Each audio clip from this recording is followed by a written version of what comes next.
안녕하세요, 박경수입니다. 오늘은 출산 전 산모분 그 신체 변화에 대해서 이제 어떻게 자가적으로 관리해야 되는지에 대해서 알아볼까 해요.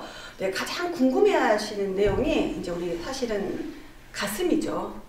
이제 가슴에 관련된. 왜냐면 이제 어쨌든 나중에 수유가 잘 될지 안 될지 모르지만 엄마라면은 그래도 모유수를 하려고 기본 자세를 갖고 있기 때문에 그래서 유방이라든가 가슴 관리 자가요법은 어떻게 해야 되는지 언제부터 준비해야 되는지 그러면 시기적인 거 내가 가슴 관리를 만약에 해야 된다면 우리가 주수가 40주로 끝나는 거거든요. 근데 사실 40주에 딱 아기가 나오는 경우는 사실 요즘 드물어요.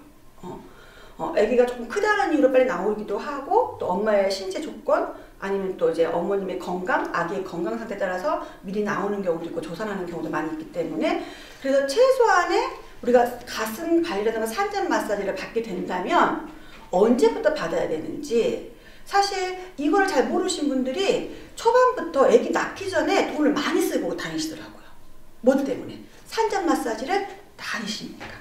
이게 이제 산전 마사지는 이제 우리가 에스테틱 몸 관리 이런 마사지가 아니라 가슴 마사지 지금 제가 얘기를 하는 거거든요. 그러니까 수유를 위한 준비 가슴 마사지. 그래서 이 산전 마사지라는 거는 처음에 분만하고 난 다음에 조금 더 자연스럽게 젖이 잘 돌 수 있도록 또는 좀 덜 아프도록 이런 부분들을 미리 준비하는 게 산전 마사지거든요.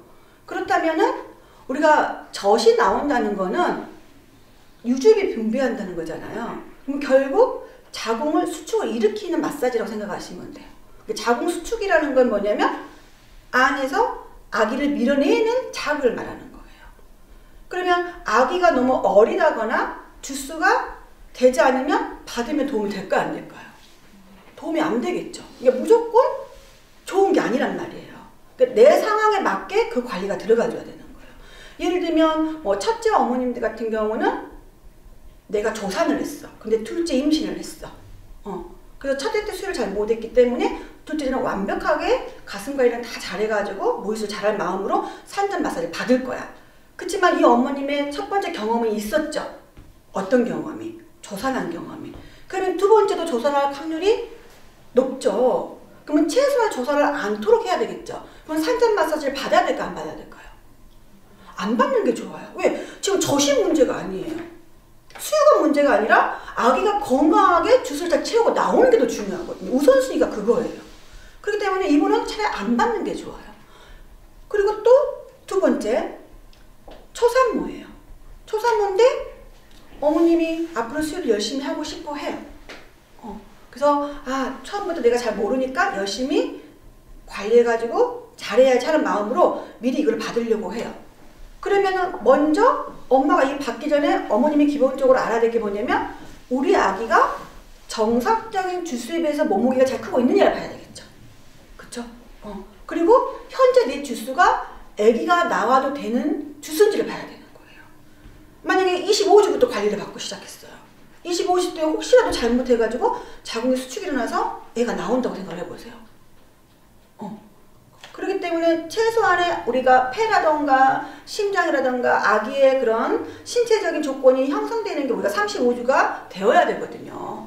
그래도 그리고 최소한 나왔을 때 자가적으로 조금이라도 호흡할 수 있는 게 사실 35주가 넘어야 되는 거예요. 그러면 초산모 엄마 같은 경우는 일단 35주가 넘어야 되겠죠.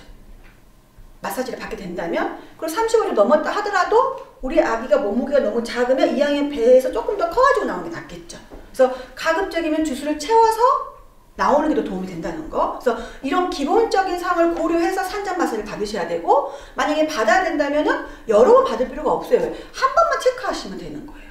그래서 제가 권하는 산전 마사지는 만약에 꼭 받으셔야 되고 한다면 한 35주는 넘어야 된다고 저는 보거든요.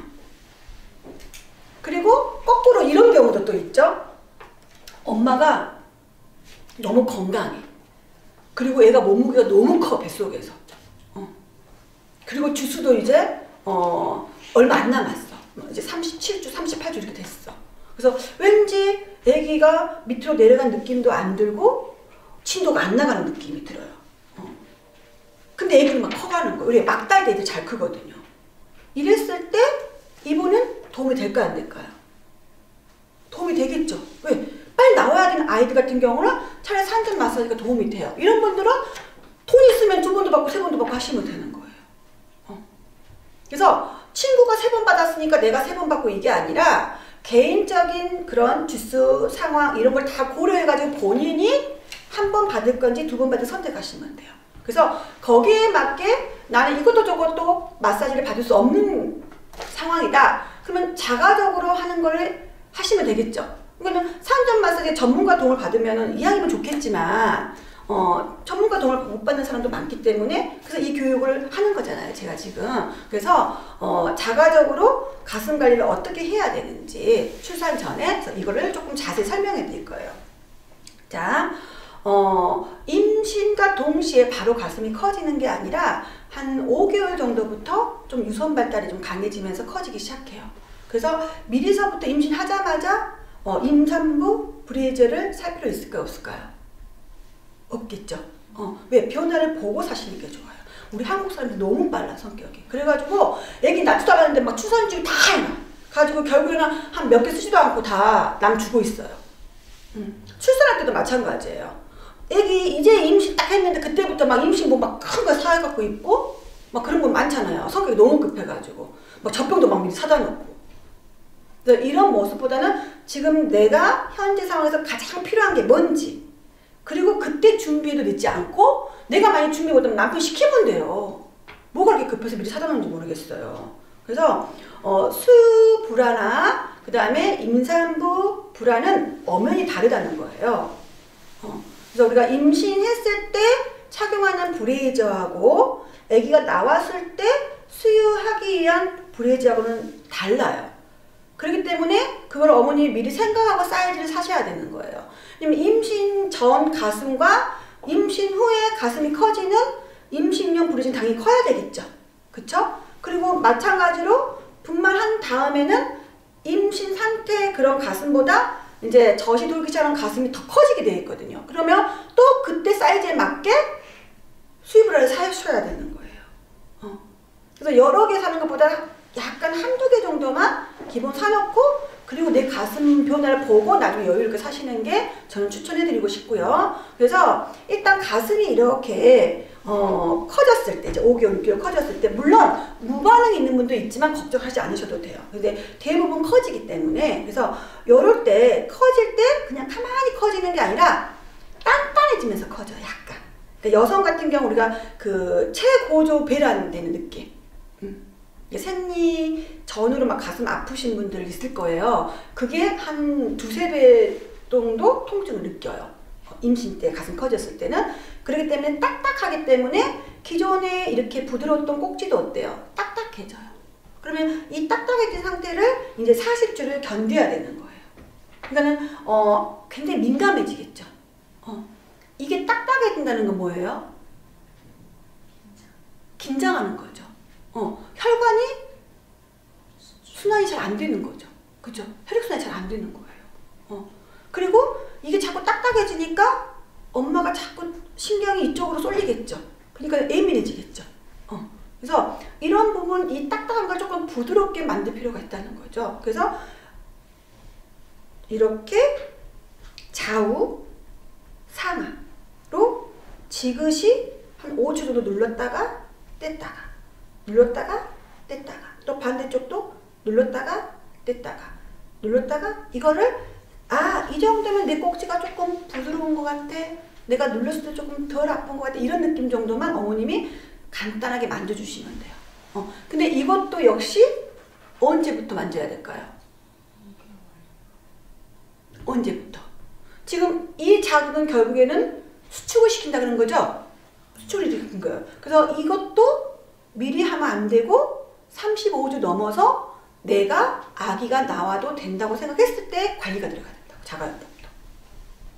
그러니까 자가요법 역시도 가슴이 커질 때부터 들어가는 게 아니라 언제부터? 아기가 나올 수 있는 준비가 됐을 때부터 어머님이 이 작업이 들어가줘야 돼요. 그래서 골고루 전체적으로 꼭지를 조금 부드럽게 만져주신 다음에 그리고 좀 더 업 시켜가지고 자 아까 잡았던 꼭지를 그대로 잡은 상태에서 끝에 있는 부분을 조금 더 이렇게 눌러줘요. 이 끝이 뭐가 있냐면 젖이 나오는 구멍들이 있어요. 그 그 구멍들을 열려주는 거예요. 미리서부터 이렇게 천천히. 그래서 요게 제가 일명 1, 2, 3 마사지라고 알려드리고 있거든요. 그래서 요렇게 꼭지를 눌리는 거를 1번이라고 생각했을 때 이 꼭지 기둥, 이거 기둥을 2번으로 잡고 1, 2번은 항상 같이 이렇게 움직여줘야 된다는 거. 자가요법. 그리고 난 다음에 3번이 어디냐면 어머님이 평상시에 이렇게 가슴이 차오른다거나 아니면 단단해질 때 유난히 찌릿찌릿하고 아픈 부위가 느껴지는 부위가 있어요. 거기가 이제 3번이에요. 그럼 그 부분만 지그시 살짝 잡고 그쪽 방향으로 2번을 톡톡 눌러주는 게 1, 2, 3 마사지예요. 그래서 35주 이상 됐을 때 내가 자가요법 들어갔을 때 이 1, 2, 3 마사지를 자가요법 가슴갈 하게 되면은 나중에 분만 직후에도 젖이 돌 때도 훨씬 더 원활하게 돌 거라는 거. 여기서 하지 말아야 될 것들. 이제 우리가 나중에 좀 깊이 들어갈 때는 이제 기저분 마사지라는 것도 나올 텐데, 요게 이제 우리가 기저분 마사지를 하는 거거든. 가슴 이렇게 돌리는, 옛날 어른들이 막 흔들고 막 이러잖아요. 이게 기저분 마사지예요. 자, 지금 이 가슴은 갑자기 커진 거잖아요. 물론 이제 서서히 커지면서 커진 것도 있겠지만 어쨌든 커진 거예요. 되게 예민한 상태예요. 젖이 어떻게 돌지 몰라요, 나중에. 근데 미리서부터 막 흔들고 막 돌리면 어떻게 될까? 유선이 오히려 방해가 돼요. 나중에 젖이 돌기 시작하고 애기 나왔을 때 젖이 좀 적어지신 분들에 한해서 이 마사지가 도움이 된다는 거. 근데 앞으로 내가 젖이 많은 사람인지 적은 사람은 알 수가 없어, 지금 상황에서는. 단지 젖이 빨리 나올 수 있는 준비를 해야 되는 거야. 그 관리만 하시면 돼요, 간단하게. 그래서 자꾸 가슴을 돌리는 게 도움이 된다, 안 된다? 사실은 안 되죠. 초반에는. 나중에 상황 보고 그 관리가 들어가 주시는 게 도움이 돼요. 그래서 간단하게 이 1, 2, 3 마사지로만 잠깐 35일 넘었을 때 생각날 때마다 해주면 도움이 돼요. 그러니까 아기가 빨리 나오기를 원하시는 분들 자주 하면 조금 도움이 되겠죠. 그래서 아기가 만약에 조금 있다가 나와야 되겠다 하신 분들은 이제 입원했을 때, 이제 병원 입원했을 때 그때부터 이제 해도 늦지 않아요. 사실 이 유도 마사지 같은 경우는. 자, 이게 첫 번째 출산 전에 준비해야 되는 가슴 관리고요. 두 번째는 뭐냐면 아까 잠깐 제가 설명해 드렸는데 브래지어 착용에 대해서 제가 말씀드리려고 해요. 대부분 이제 이렇게 가슴이 커지니까 답답해. 그리고 좀 숨 쉬는 것도 힘들어하고. 그래서 어머님들이 풀고 다니시는 분들 가끔 있더라고요. 풀고 그냥 겉옷 이렇게 옷만 입고 안에 속을 전혀 착용하지 않고 탑만 입고 다니시는 분이 있더라고요. 근데 이게 과연 진짜 혈액순환에 도움이 될까요? 사실은 도움이 되지 않아요. 왜냐면 내 몸에 신체 변화가 생겼을 때 이 가슴이 천천히 적응되면서 커지신 분도 있겠지만 갑자기 확 커지신 분도 있거든요. 이랬을 때 안에 있는 혈관이라던가 신경이라던가 유선들이 갑자기 확 커져요. 그러면 우리가 신경이 갑자기 확 당겼을 때 놀래겠죠, 우리 몸에서. 그쵸? 이랬을 때 나중에 이게 장기적으로 계속적으로 반복이 된다면 가만히 있어도 가슴에 통증이 느껴지시는 분들도 있거든요. 아무것도 안 했는데도. 그래서 유선 발달이라든가 우리가 신경 조직이 조금 더 처음에 적응하면서 늘어질 수 있도록 가급적이면 속옷을 착용해야 된다는 거죠. 근데 이왕이면은 와이어 없는 걸로 정말 임산부용 수유브를 착용해 주셔야 되는 거예요. 그리고 착용했을 때 우리가 그 엄지손가락 한 마디 정도 들어갈 수 있는 여유 있죠. 너무 꽉 찌지 않게 그 정도 여유로 이제 여기 사이즈를 조절하셔가지고 착용하시는 게 도움이 된다는 거. 그래서 꼭 브래지어를 착용하셨으면 좋겠다는 거. 자, 세 번째는 뭐냐면 가장 이제 어머님이 싫어하는 거. 이제 신체 변화가 생기니까 망가지죠, 몸이, 여성들은. 그러다 보니까는 배나 가슴이나 엉덩이나 아주 심하신 분 종아리 같은 곳이 살이 터요. 그러니까는 갑작스럽게 체중이 딱 증가할 때 우리 몸도 이제 갑자기 늘어나야 되기 때문에 이제 살이 튼다고 하죠. 그럼 살이 트면은 어떤 증상이 느껴지냐면 가려워져요. 굉장히 막 가려워져요. 그래서 이때 미리서부터 좀 이런 보습 효과를 해줘야 되겠죠. 왜냐면 가려웠다는 게 이제 건조해지면서 이런 증상도 같이 나타날 수 있기 때문에. 그래서 가장 자궁이 갑작스럽게 확 클 때가 있어요. 그러니까 우리가 임신 주수 중에 아기가 뱃속에서 가장 확 또 클 때 올라칠 때가 있어요. 그게 보통 5개월 정도가 돼요. 4개, 5개월. 그러면 4개, 5개월 정도 되면 배가 조금씩 나오기 시작하죠.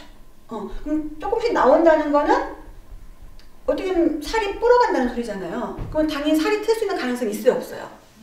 있죠. 그거를 살이 틀 때 그때 뭔가를 보습하는 것보다는 미리 전달부터 준비해야 되겠죠. 그래서 최소한 우리가 12주 넘어가면서부터는 미리서부터 보습 효과가 들어가줘야 돼요. 근데 이 보습 효과 하면서 일석이조 우리가 이제 이게 살 트지 않는 방지 크림 같은 거 이제 그런 거까지 같이 그것도 보습 효과가 되니까 이제 그것도 해주면 도움이 되겠죠. 그래서 가급적이면은 이 보습 효과를 만약에 했을 때 배가 트지 않게 하는 방법이 있거든요. 자, 자궁은 이렇게 밑에가 있다가 천천히 이렇게 올라오는 거예요. 커지면서. 그래서 수박만큼 이제 커지는 거예요. 달걀만한 조그만한 공같이 생긴 게 점점 아기가 커지면서 이 명치같이 올라와서 커지는 거거든요. 그러니까 당연히 이쪽 근처에서 가장 많이 살이 트는 거예요. 그러면 우리가 마사지라던가 아니면 보습을 해줄 때 배를 이렇게 많이 마사지 해주시는데 배를 해주는 건 사실 큰 효과가 떨어지고 이거는 이제 애기 안정감, 뱃속에 있는 애기 안정감이 위한 마사지인 거고 지금 내 몸에 살이 트지 않게 하는 관리잖아요. 그렇기 때문에 밑에서부터 이렇게 마사지가 들어가줘야 돼요. 여기서부터 이렇게 아래서부터 점점 올라오면서 점점 커지면서 미리 12주 이상 때부터 점점 준비하면서 보습도 되면서 살이 트지 않게 관리해 주는 거. 다리도 마찬가지죠. 다리 같은 경우도 평상시에 정맥류라던가 다리 손발이 많이 쥐으신 분들 같은 경우는 분명히 혈액순환이 잘 안 되기 때문에 그쪽에 또 살이 틀 수도 있고 가슴도 만약에 통증을 많이 느끼신 분들 같은 경우는 가슴도 살이 틀 수 있어요. 그럼 여기도 마찬가지로 자연스럽게 보습 효과를 발라주셔야 되는데 여기는 심하게 바르면 안 돼. 왜? 또 수축이 일어나니까. 그러니까 간단히 우리가 로션 얼굴 바르듯이 천천히 또닥 가슴은 발라주고 배는 어때요? 조금 자극적으로 이렇게 천천히 위로 올라가듯이. 예. 왜냐면 여기 있는 안에 있는 근육들이 이제 혈액순환을 시켜주면서 만들어주는 게 우리가 그 건조라던가 이런 것들에 굉장히 큰 도움이 되기 때문에 우리 가슴 관리, 배 관리, 엉덩이 관리, 종아리 관리 이런 것들은 12주부터 해주는 게 도움이 된다는 거.